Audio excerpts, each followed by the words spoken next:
on the back of the film series that we've been shooting recently. We made one recently with Doug King-Smith, who is sitting next to me here virtually. And it's been certainly the most popular film we've made so far. And to date, we've had nearly 1,000 views on YouTube in a few weeks and 600 or 700 on Facebook, which, you know, these are not Hollywood numbers, but we're quite happy with them. And there's been quite a lot of interaction and a lot of interest in what we've done. So we thought it would be nice to get back together in a slightly less formal setting, although unfortunately not together because we are currently in lockdown again.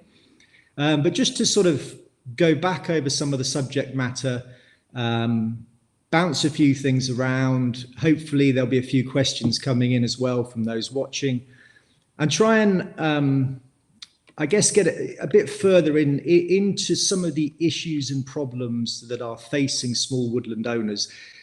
Interestingly, I had some contact from another person who owns a small woodland and is part of a small woodland group, who described trying to run a small woodland and dealing with all of the policy and planning issues as just repeatedly bashing your head against a brick wall, and was fairly downbeat about the whole thing. So I guess I'm hoping that by shedding a bit of light on the subject, it can never be a bad thing, and maybe together we can try and progress things a little bit, and maybe at the end of this and going forward, come up with something sort of tangible in terms of a plan that could be put forward. I also feel that you know, we're in a strange political time, a time of a lot of change, and I think we have a government, however you feel about them, but one that seems to be quite committed to environmental issues, and they just published their 10-point plan. So I think we're maybe in a period where change is possible, and maybe we could feel a bit more optimistic about it. So anyway, without further ado, I'm going to be asking Doug some questions, and he may be asking me some questions, and we'll see where it takes us. First of all, Doug, I want to ask you, having watched your part of the film, I was inspired and also felt sympathetic for you. There were parts of the film that really made me feel quite sad. Watching you looking at your oak trees that have been stripped by squirrels particularly got to me. So I guess my first question to you is, why do you do it? Why did you take on this woodland, and why do you continue to try and battle the elements and battle the planning authorities to improve what you have? So it's a question I don't often ask myself. You know, why am I doing this? It's under the skin and in the blood. I think that kind of commitment to a place. There's a chap local to me here in Devon called Martin Shaw, who's a storyteller and a myth teller. And he's written a book called Scatterlings, that in it, the phrase that really grabbed me is being claimed by a place. So I think why I do it is that I am passionately in love with that bit of land, and the effort of it doesn't come as an effort like that. It's like a mutually enriching relationship. So even with all those struggles, it's not that I went into buying it in a illusion that it was going to be easy. I knew it was going to be difficult. I'd worked that bit of land for a couple of years as a volunteer before I bought it, and I knew the challenges that were, or some of the challenges that were going to be ahead. I didn't realize it was going to take 10 years of struggle, but it's that sort of commitment to a place. And I think that's one of the things that I feel is definitely encouraging in the small woodland owners group. You know, in people who are committed to small patches, they have a personal vested interest in a piece of land, in bettering it, in caring for it, in optimizing it for whatever management criteria inspires them, whether that be environment or small woodland produce or community engagement or whatever else. I mean, I'm going to hazard a guess that it's not the financial return from the woodland that inspires you or many of your fellow small woodland owners. I don't think that's a motivating force. That isn't a motivating force for me, but it's one that has to be absolutely married with what we're doing. When you commit to the level that we have as a family to the place, it's not possible to keep doing that work without it working out financially. So it's not I don't see the returns from managing 46 acres of pretty poorly managed woodland as a high income earner. No. But as a sustainable enterprise, I think that is important. So that has to be balanced in the. But I think a lot of kind of budding small woodland owners, and there are I think a lot of people out there that would quite like the idea of owning a piece of woodland for themselves. I know I certainly would. But for those, is it possible for the woodland to at least kind of wash its face, even if it isn't going to be a highly profitable venture? Absolutely. When you look at, so it's the economics of small woodland management. If you think of your basic inputs, the actual initial investment, aside from the value of land at the moment, which is quite, even for small woodlands, is a significant investment, but it holds itself. Aside from that, the infrastructure and development equipment that you need for small woodland management is much lower than large scale forestry machinery. A small tractor, a chainsaw. We bought a harvester second hand, which was a fantastic bit of kit to enable us to deal with a Phytophthora diseased wood. But with those investments, it's not a massive outlay to then be able to be earning money. So with selling of timber, the initial products of firewood, you're looking at a small profit margin from the amount of work you put in, and then you can add your value by adding value to the product. So as you create higher value products, you're getting much more return from smaller amounts of timber. So that's the model that works for small woodlands, is by adding value to the timber. It's not just the large sawmill stems that can be sold as added value. It's also the small coppice products. It's the, even we had a volunteer stay with us, and he was earning his living by processing the twigs into key rings, which every Friday he was selling on the market. So there was stuff that I would just chuck back into the woods as a biodiversity gain, and he was going through and going, oh, they've got some cherry twigs and some and selling them as key rings. So it depends how creative you want to get with your product. So a small woodland can actually, if it's embedded in its local community, and people see the value of supporting that enterprise, then you can sell every bit of a tree. Which is amazing to me, because running a reasonable sized sawmill, I know we have to be quite fussy about logs being of a certain size to be economically viable, to be of a certain quality, etc., to get the products out of it that we can sell. But it's really interesting and great to hear that actually at a small scale you can utilize far more of the tree than we ever could, and actually get an income, as you say. I mean, if you can start even turning the twigs into something, then you're onto a real winner there. It was quite funny doing the economics of spoon making, and in a cubic meter of wood, if you were to look at it on a spreadsheet, a cubic meter of wood as spoons is it's £1 million a cubic meter. Timber. But of course, no one's selling that amount of. I haven't met anyone selling that amount of space. No. So the storage and the handling and the processing, I think what is, from my background, I started this as a sculptor, so sculpting wood I'd visit a sawmill and pick up the waste wood from the sawmill, planks that didn't make it past the cut, and then I'd turn them into sculptures. And that sort of thinking of how do you add value to an element of the waste was what got how I earned my living for a while. Yeah, yeah, And then that gave me the inspiration and also sort of the desire to share experiences in the natural world. So recognizing the importance of sustainable land management and the opportunity to engage other people in that, that was a motivating force for me in caring yeah, for the land, was the engagement of others. yeah.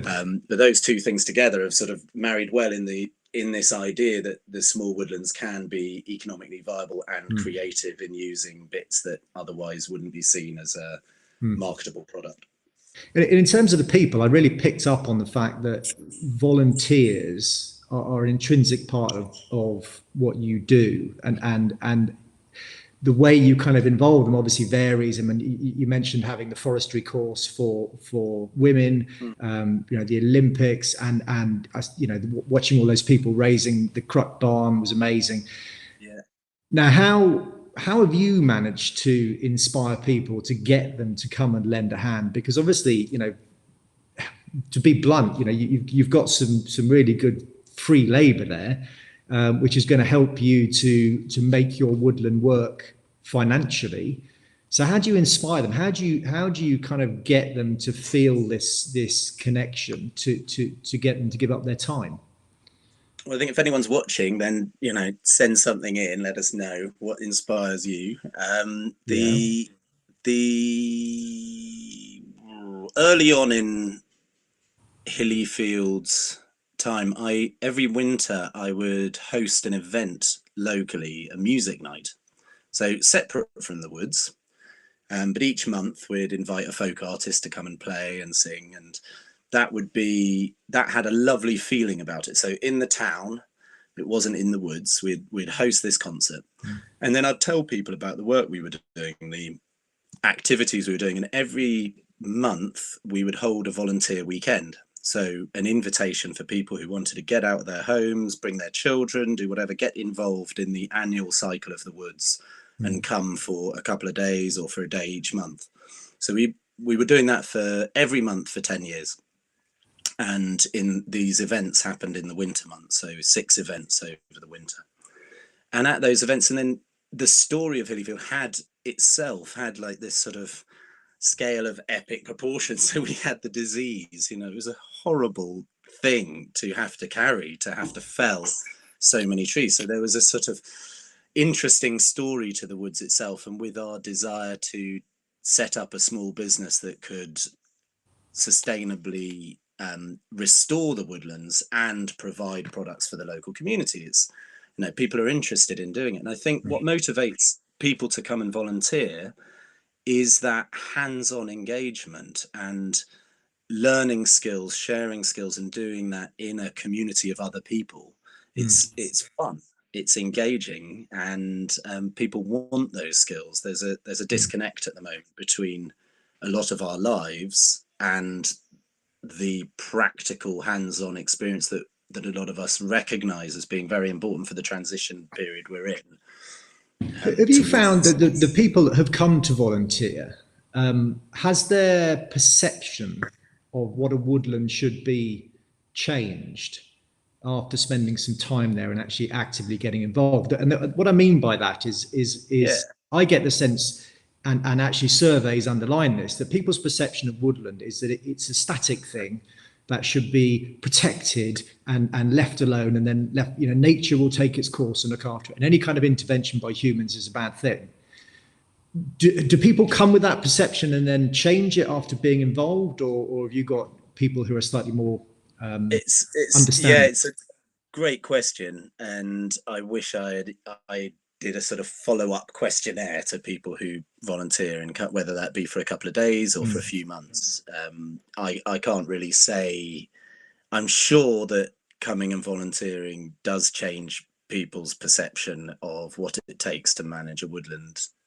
It's in a small scale management, the hands-on, the actual labor that's required, because you're not using, if you watch a harvester in action, it will fell and clear a hillside in a matter of days, which for us, for a much smaller area, took 3 months of solid teamwork to do.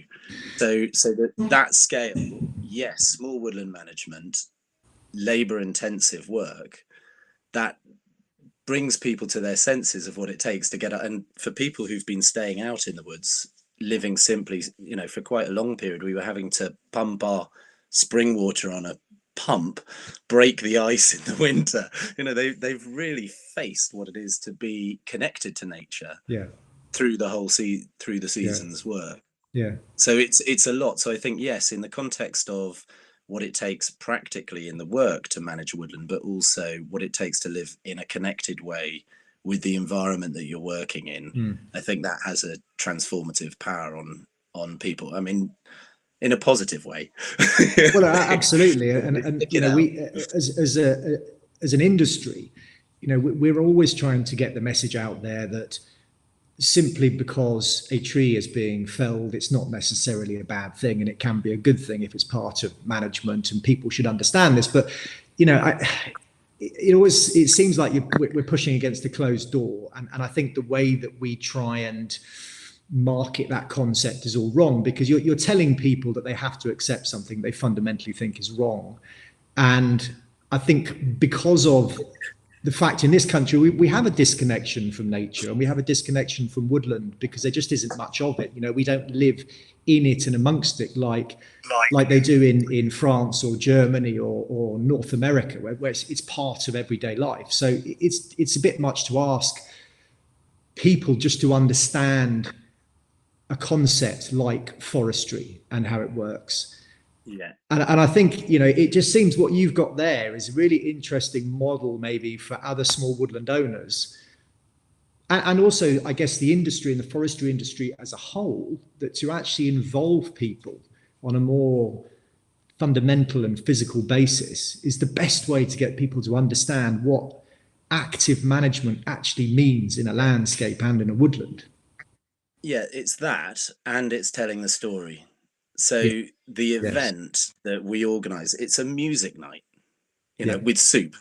It's not, and then over the years, it progressed to having slides on the walls. So a Yeah. sort of cinema where there were artists coming and taking photographs in the woods, and Yeah. then those were being projected on the walls. So there was, the woodland came into the room, and we'd bring in coppiced hazel poles and willow from the willow that we were growing and sell some of our products Yes. at a git, and then we started working with other land-based projects locally. So there was a youth initiative, and we got them on board, and they were advertising what they were doing and inviting people to volunteer with them.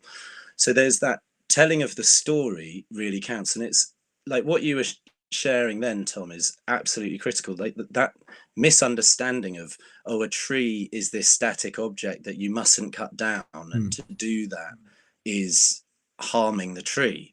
In some circumstances, of course it is, Yep. where we're chopping down the oldest pear tree in the country to make way for a high-speed railway. I It's know. not Yeah. okay in my book. That No, is no, I not an agree. appropriate respect for Yeah. the veteran Yeah. trees of the country.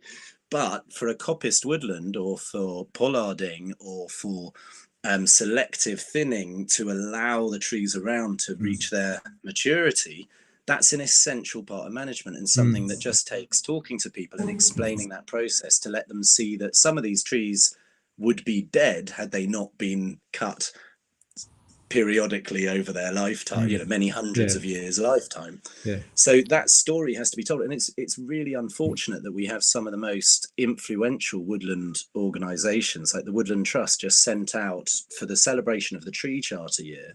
They sent out a plywood disc with a poem written saying, "Oh, cutter," this really dissing the forester. Have you got a heart? It was saying. Oh. And because of cutting the tree, and that is just so insulting to Yeah. the public, actually, to get a chance to understand what a healthy managed woodland is. And that's something that I think we really need to get our heads around with this push to plant trees, that we have so many neglected woodlands which are decaying. It's not just that they're sitting there and the wilderness, the wildness is a healthy balance. They are getting completely taken over by something like sycamore or rhododendron, where it's been mm, planted up for shooting. It's smothering the flora that should be a healthy, diverse mm, flora. And the woodlands are decaying. We're losing our mm, biodiversity. And that to me is like one of the most significant things that we mm, can inspire small woodland owners, that whatever their interest is, if they put in a bit of energy into that management and engagement, whether it be pulling out some firewood and just giving it away or selling it locally, mm. you know, there's another conversation about where firewood selling is going at the moment and how that might be too costly for small woodland Yeah, owners yeah, for accreditation. But their engagement, if you put the energy into the land, then I think the returns, if you look at the benefit stacking of the environmental return, the community engagement, the products that are sequestering carbon by making them into something rather than burning it, mm, and the added value that you could have an actual income working a place you love and engaging other people in the process. I mm, mean, that's just a vibrant woodland culture in mm. my mind. You know, what I'm seeing in our woods Yeah. is the beginning. You know, yes, it's been hard to get to where we are now, and we're only just getting through the building up of the infrastructure that will really support us with that. But it's a very exciting time. Mm.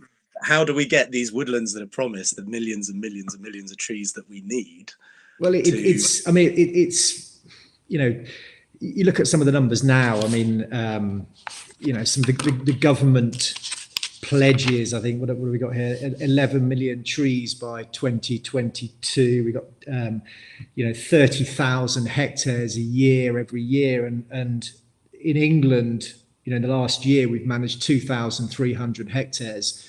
And it's commonly accepted that if you subtract from that the cutting from ash dieback, that we're probably in a state of deforestation in England Wow, at the of moment. I mean, course. Scotland's a whole different cause, but in England, I mean, we really are doing pathetically at the moment. Hmm.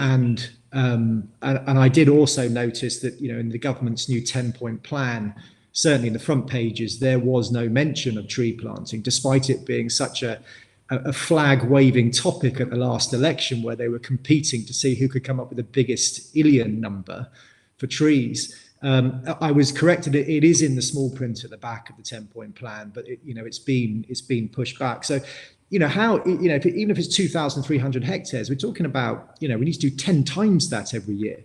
So, what's fundamentally got to change to times 10 where we are now? And I think this really ties in with the whole subject of small woodlands, because, I mean, let's face it, in England, if we plant more woodland, it's going to be small woodlands. We're going to create more small woodlands on top of the small woodlands we already have. The ownership is going to remain quite fragmented, because that is the way land ownership is in this part of the country. So I struggle to see, unless there's some fundamental changes in policy and incentivization that excite those with money to use it for tree planting, how anything's going to change. And then you've got the issue, well, then, you've got the accusation of it being a middle-class tax dodge, which, we all know, if you go back into the 80s, we had some horrendous tree planting and Terry Wogan and the tax planning. But, ultimately, someone's got to fund this tree planting, and someone's got to fund the management of the woodland that we create, and hopefully the management of the woodland we already have. I mean, these are fundamental changes that are needed. And I'm not seeing it yet. You're hearing the numbers, but I'm not seeing anything fundamental. I mean, I've got great hopes for policy as we come out of common agricultural policy, which, for me so far has been the only silver lining I've seen from Brexit. I'll put my hand up, not a fan. But coming out of common agricultural policy, that seems to me like a positive move. And the Elms policy, land use policy coming forward, seems very sensible. It's some way off yet, but there's some glimmer of hope in there. But I mean, how do you feel about the way things are going generally, and how that might impact forestry in the next 5-10 years? Well, I was enjoying listening to you there, and the sort of big question marks around aspirations and what's actually happening now, and the question of how can that be made desirable for those with the money to invest and behind the planting, but also with the landowners who might not be those with the resources to do it. But then it's in their ownership. So there's that. How does that come through, and that conversation with the landowners and with the investors and with the recognition that this is British timber, the brand of grown in Britain, the excitement of this is homegrown timber for a country that's one of the worst importers of timber internationally. It would be fabulous if that conversation could find its meeting place at the woodlands we plant, and the recognition that we need to be doing this for environmental reasons, that the impact that trees have on the soils and on the drawing down carbon, retaining carbon, it's also in the use of them, that just chipping them up for biomass is in no way as sustainably, as good as turning them into products and rekindling the sort of wood markets like yourselves, like cladding houses in timber, making furniture from timber, all of that stuff. So what was your question there, Tom? Well, I'm not sure it was a question rather than just a rambling statement with a question at the end, but it was really how you see things progressing, I guess, over the next 5-10 years. Do you have confidence that Elms, as what we know of it at the moment, is going to create a situation where, we get some tree planting? But as you say, I think, for me, it's far more important that whatever the policy situation, that it actually encourages, incentivizes, and maybe even forces people to manage their woodland properly. I mean, you made an interesting comment in the film that you would much rather see woodland, I think you used the word restoration or regeneration, prioritized over new planting. Because it would be daft to think that there was a landowner who had a block of woodland that was going to rack and ruin, but was taking subsidies to plant another field with trees. So exactly, and and even with the planting, there are organisations, and I won't get political, but there are organisations that store a lot of capital in the planting of trees, but there's not much of a conversation around the management of them, because I think, again, the perception of the general public is that you've planted a tree, brilliant, you've protected the tree, brilliant, this is all good. But actually, when it comes to the management of it, when you may have to cut a few trees down, you might have to thin, and there will be a chainsaw in the woods, that becomes less palatable for certain charitable organisations, shall we say. So it's fundamentally, we've got, and I think this comes back to the story, we've got to get the story right for potential tree planters, landowners, and everyone involved in the whole, the whole situation. We've got to get the story right, that it's not about planting trees. It's not about planting 11 million trees. And when we saw what happened I don't know whether you saw in the news, Turkey had this massive tree planting epidemic, and they reckon that 99% of them have died. We can't fall into that silly trap where politicians get credibility for planting trees, because it's much more complicated than that, and it's much more long term, as you know.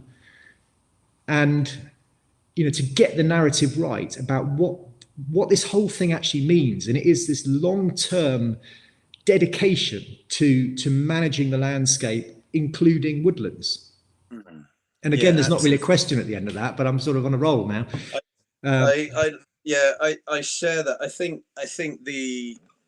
think though it is worth having that conversation and naming the elephants in the room of organizations, within forestry and the care of woodlands, to recognize the need for their management. And that's why I said that I would like to see restoring neglected woodlands prioritized over planting trees, because as you say, it can be the glory, we planted this many trees, when actually if they're just going to be left and not managed, especially in their early years, where they do need to be thinned, and you do need to be on top of pest control, as you saw in the video. And that's with us being as on top of it as we've been able to be amongst our other work. Yeah. You know, we killed Yeah. 60 squirrels this year, and Yeah. yet they still have won. They've taken out the oaks. Yeah. You know, it might be one squirrel, but Yeah. that sort of management, if we're going to have a timber production for Britain, and that's saying that the small woodland owners, whether they're feeding into a larger system of, you know, networks of producing actual timber and sending off timber, or whether that's in their local community adding value on site and selling those products, you need a managed woodland. Yeah. It has to, we have to have sensibly thought out planting, and that to be carried out. And that's coming back to your point. And I can see there's someone is asking a question on Facebook saying, how do I get my own woodland and what's the cost to get started? And so I'd like to answer, maybe weave these in together, is that when I bought Hillyfield, and how I found Hillyfield was by volunteering in a wood. I found a local woodland with with its own owner, and I offered to volunteer, and I helped out there for a couple of years. And during that time, I got to know them and try and work out whether I could buy a share in the woodland.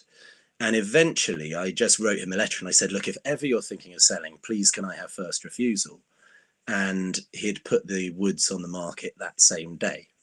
So it ended up That is fate. That is fate. It was interesting. He took it off the market, and I had several months to get the money together.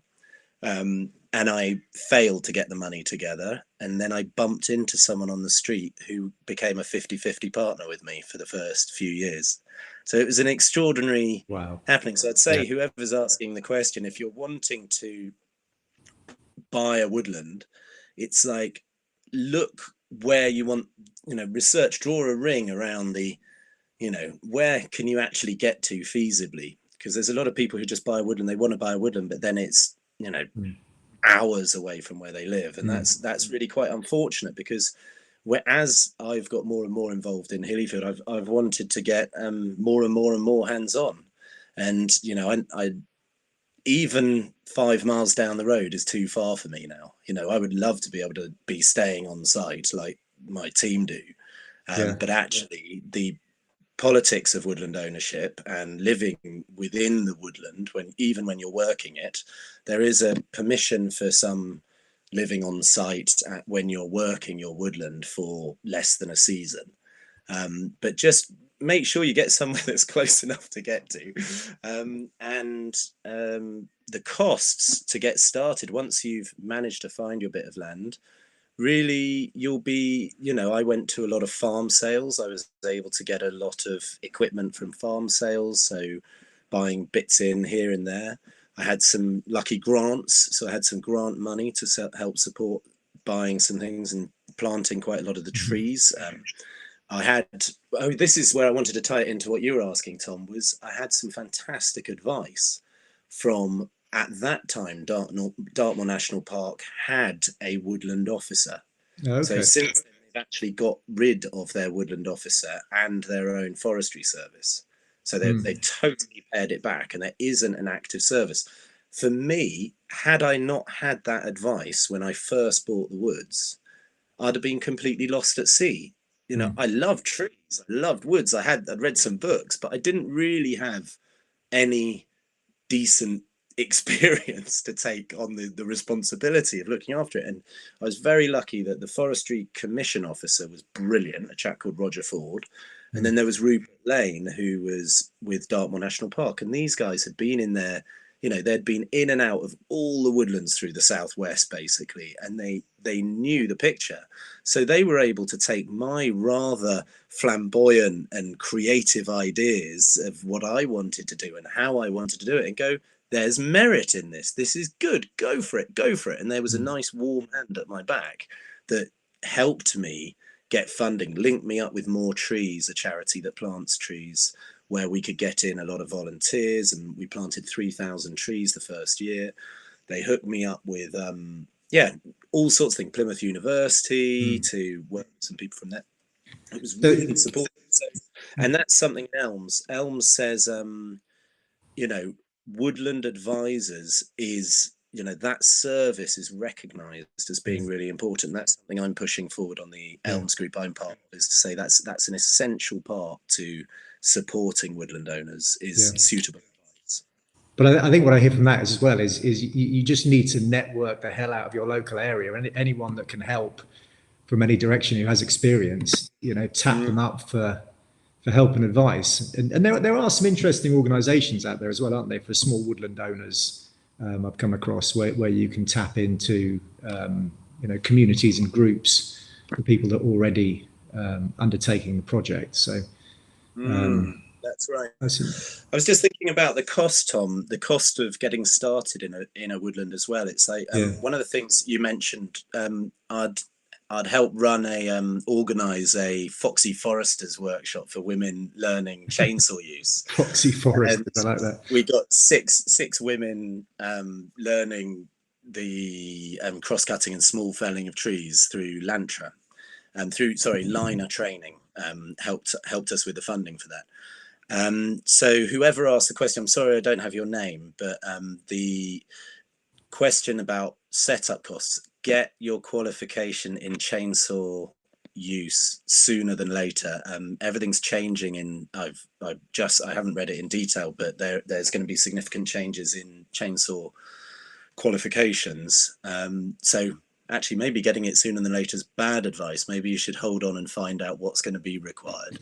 But definitely that training will set you right for what you'll need in terms of if you need to do any felling or just processing any of your own timber. And you'll be able to get equipment. Like I said, you can get it new, you can get some support, or you can find quite a lot secondhand as well. I tell you what, this sort of feeds in interestingly to a point I wanted to bring up, and that is buildings on site. I got the gist definitely from our film that the struggle to get those barns on site was fundamental to making the woodland work. And I've also had feedback from other groups as well, and their main gripe seems to be around the planning process. And I think it was permitted development, that there's no process for appeal. And many woodland owners seem to come to the same conclusion, that they cannot make their woodland pay, they cannot earn without some kind of a structure on site. So without sort of going over the same ground again, I'm just interested to know, fundamentally, why do you need a building on site? And how has it changed the fortunes of your woodland, being able to get those beautiful cropped barns on site? Well, we're little bit early to say how it's changed the fortunes, because we're still deep in the build process, Right, so okay. we're not quite there yet. Okay. But it's such a crazy situation to have been, to have experienced, where before I even bought the land, so as I said, I'd worked there for 2 years, I could see some of the shortfalls in the woods, one of which there was no covered space with the exception of a garden shed. Okay. So before I even bought the woods, I went to the planning authority and I said, would you be supportive of these two ideas? One was to process timber within the woodland and to store it. So to have permission to build a wood drying barn and a machinery store and have some processing facility in that. And then the second thing I'd asked for was an education centre, a space to teach people and have as a woodland hub. And I was given the advice, well, we would be supportive, it's permitted development to have a processing room and to dry your wood under cover and have a machinery store, but the second element we wouldn't be so supportive of. And I actually weighed that up and I thought, well, how much can I do in a life? Really, just getting the woods back and managed and selling some decent timber was enough. So I went in enthusiastic and had that application, and this is true for many small woodland owners, is those applications just knocked to the side and put into the grass and demanding me to apply for full planning permission for something that should be permitted development within the woodland. Why is that? I mean, you know, I don't really understand the side of it, but you know, if you're on a farm and you needed buildings for farming, you know, I would assume that the planning department would look quite favourably on that, because everyone knows that for farming you need farm buildings. So why is it so different in a woodland? I think in a parliamentary debate a couple of years ago, I can't remember which minister it was, but he said, you know, it's the F word, it's forestry. You know, it's that kind of hidden side. It's agriculture and forestry. You know, Yeah. it's so again, it comes ugly back to it's a system. perception thing again, and it's this disconnect. It's definitely a perception thing, and there is something very like possibly underlying that, and that's the get out clause of permitted development. So in permitted development for agriculture, there's a minimal holding size of 12.5 acres to be able to build your agricultural barns tied to your land under permitted development. For forestry, there's no minimal sized holding. So you might have a 2-acre little blob of woods requiring a barn and tracks and all the things that maybe are disproportionate to its actual management needs. Okay. You might also have an enormous forest where it's, you know, not, it's so big that actually the management of it comes from a centralized hub that might not even be within the forest. Right. That's a different thing. So, but the other fear that planning authorities have, and understandably they want to control and limit the amount of development in the open countryside. You know, we don't want things popping up everywhere. But the fear is that there isn't any. So when I said about the get out clause, it's that in agriculture, if a building becomes redundant within 10 years, it has to be removed. In forestry, that clause is not tied to permitted buildings built under permitted development. So if it becomes redundant, it doesn't have to be pulled down. Okay. So those are some of the things that maybe planning officers are fearful of, or just don't understand the law around permitted development, because it's so unusual for people in the last 50 years to actually have been managing their woods and needing structures to get on with it, with the work they're doing. So would you support some subtle changes to planning policy to make it, I guess, more palatable to have structures within small woodlands? I think the basic understanding that if small woodland owners are to be able to compete, they need to be able to add value to their timber. That's what they have to be able to do. They have to be able to add value. That means they have to turn it into a saleable product from the timber they're growing on site. And surely the planning permission could be connected to that. But I think somewhere, there it is. It was part of our appeal was, you know, it's not unknown. So this one was, so it was actually so it's in the 25-year environment plan. It supports increasing the amount of homegrown timber used in England and ensuring ancient woodlands are sustainably managed to provide a wide range of social, environmental, and economic benefits. Access to woodlands, structures for storage of forestry equipment, timber, and for fuel wood, and for the initial processing of fell timber, all play a role in getting woodlands into management. The government's 25-year environmental plan also recognises the importance of connecting people with nature. So that's Dominic Raab writing in response to one of the questions I posed through my MP. And it was exactly what we needed to demonstrate that the government is fully in support of permitted development for forestry. Unfortunately, that gets lost in translation. And what happens is there isn't adequate guidance within the planning system for the specific local authorities to be able to understand themselves, because they Okay. have a fixed view. They're like, no, we're not going to let that happen under our Okay. watch. We're not having a barn in the woods. You don't need that. You should, I was told by my one of the chaps in the local authority that I should carry out all the forestry on a 46-acre holding from tools in the boot of my car. It's just, it beggars belief. Yeah. Yeah. Well, that sort of what brings they you back think. to wood culture again, doesn't it? Or lack of it, of Yeah, understanding. a lack of understanding. Anyway, we've been told by our producer that it's probably time to wrap up, as Oh, we've had a good chunk of your afternoon I'm on this pretty Sunday. sure. I'm pretty sure there was another question I Well, there saw. was one more on there about how do we get this on, the subject of small woodlands onto the political map, and it actually it sort of ties in a little bit with how I was hoping we might conclude, which to me partly comes back to your thoughts about storytelling. And I think all human beings respond better to a story. Our brains are wired to understand stories. We're not really wired for long lists of facts and figures. And I think that maybe that's where we all go wrong. So maybe there's something in creating the right story to interest those in politics. And I think we have some open ears in politics at the moment. Not least with Lord Goldsmith.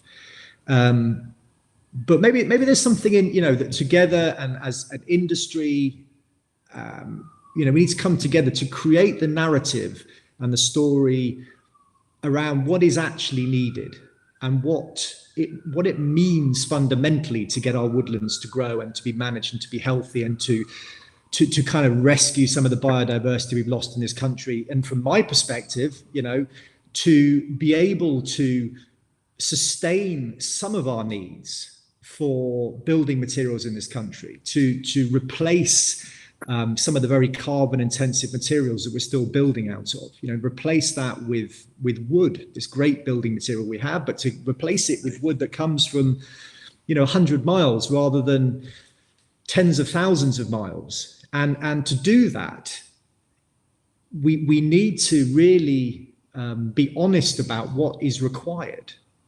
And for us to be able to actually produce timber to go into buildings, we need wood that has been looked after. It doesn't grow by mistake to a good quality. It just doesn't happen. Whatever people might think, it doesn't grow by mistake. It is managed and is looked after. And that then produces good quality product that will then go into buildings and stay in there for decades and maybe centuries. We talk about locking up carbon. That's the way to lock up carbon, is to put it in a building.